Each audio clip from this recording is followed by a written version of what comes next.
стари исконски звуци на кавалот се уште може да се чуат во населеното место Штука. Младите ученици кои жинно совладуваат техниката за свирење на овој изворен инструмент, несомнено сведочат за неизмерната доследност, љубов и посветеност на дедо Велко во неговата цел. Тој веќе повеќе години безрезервно им го пренесува своето знаење на младите ученици, кои сакаат да ги научат тајните на кавалот. Дедо Велко и покрај тоа што е самоук музичар, изминативе неколку години успешно им ги пренесува музичките кавалски вештини на неколку генерации млади ученици, кои несомнено имаат волја, талент и љубов кон изворната музика. Културно-уметничкото друштво Кавалџи од Штука се познати ширум нашата земја.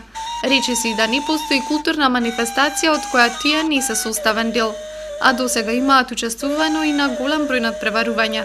Еве што вели дедо Велко за работата на ова културно-уметничко друштво. Тоа не се постигнува во еден ден, нити во една година.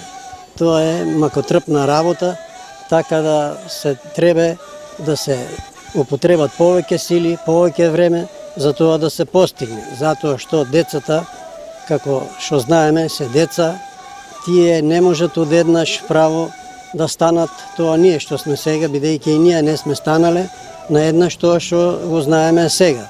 Така да со децата работам повеќе години, тоа го почнавме од 2009 година и така да до сега имаме повеќе деца изучено, веќе некои поминаа по факултети, по средни школи, некои се уште се тука и работиме со овие деца што се тука. Значи моментално имам 15 деца што доаѓаат кај мене тука и секој вторник, четврток и сабота одржувам настава со учениците и доста ми се послушни, напредуваат децата. Посветеноста и работата на кавалџиите вродува со плод. Изминативе неколку години тие имаат освоено повеќе награди. Оваа година културно-уметничкото друштво Кавалџи на Долнинскиот фестивал во Прилеп го освои првото место во групна категорија. Во соло категорија пак повторпат во рамки на фестивалот. Првото место го понесе ученикот Бисер Ѓорѓиев. Големиот број награди, благодарници и признанија се само дополнителен подстрек за младите кавалџи и нивниот неуморен учител. Ова културно-уметничко друштво е доказ дека негувањето и промоцијата на изворната македонска музика и традиција и понатаму продолжува.